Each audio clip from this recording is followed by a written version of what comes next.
I'm going to try and explain what it feels like to be here right now,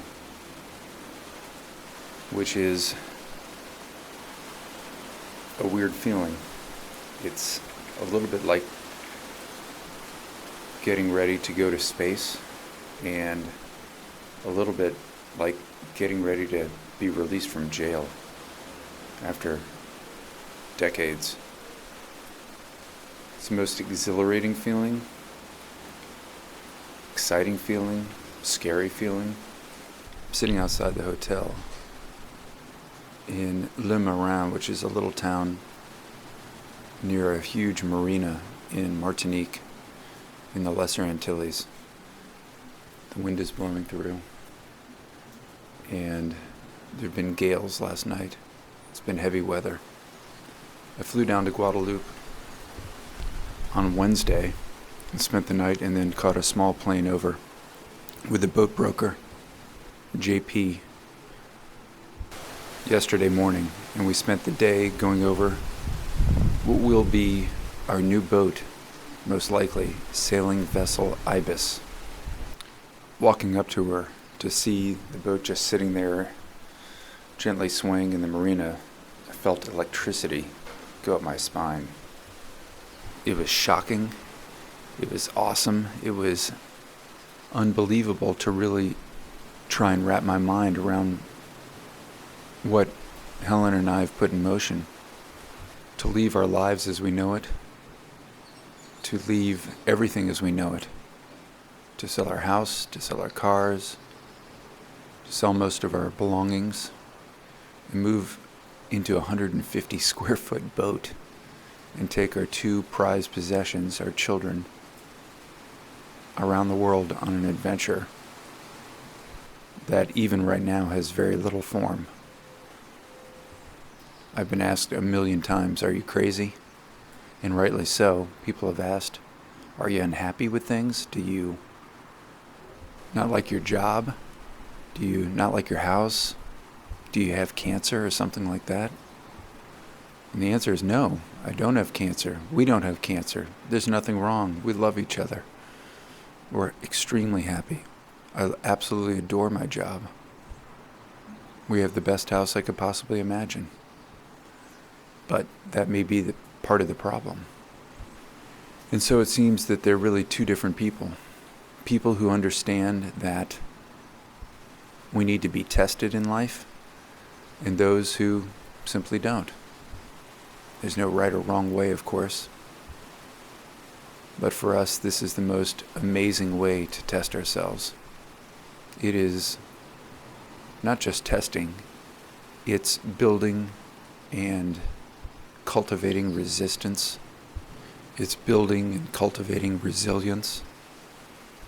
It's exposing ourselves and others to the whole palette of experiences and cultures and flavors that have been put on this planet. It seemed growingly insane to simply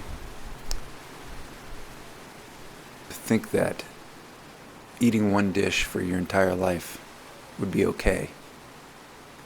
And that's essentially what we built for ourselves, an extremely wonderful dish that we would have to eat over and over again. The hardest thing, of course, will be leaving our friends, people who have made our lives extremely rich, who've taught us tons and tons of things, taught us to be better people, more interesting people. Some of the people I've had some of the best conversations in the world with, we'll be leaving. And we'll be taking our children away from their friends, away from their pets, away from what is normal and usual and comforting. And we'll be throwing them and us into an extremely unsettling, scary, dangerous sometimes life. But at the same time, we'll be trading for a sense that every day when we wake up, we'll be in a new environment, a new place, new people to meet, new troubles to solve, new things to observe, flavors to taste, vistas to see, new sunsets, new sunrises, every day. And so what may appear to be insanity to some appears to me the only rational search for truth that could be. We search for meaning in life in so many different ways, and of course this is just one different way. Whoever's listening to this may understand that in their own lives there are different ways that are entirely appropriate and right for them. But if we're truthful with ourselves, we know when life is stagnant. We know when we're not learning like we used to. We know when we're not stressed in a positive way like we once were. It's kind of like getting out of school. It feels good because you get to do what you want, but at the same time you realize your brain is going to start resting. And as it is said, travel does for the soul what education does for the mind. So as the sun is rising over the sea here in Martinique, the day is going to be something like this. Meet JP for breakfast, have a quick bite, head on down and meet Dave Hoffman, our surveyor, who yesterday stuck his nose in the smallest places I have ever seen on a boat, in his flashlight and his thermometer and his finger, and he tasted fluids and patted and prodded and rubbed on things and knocked on things.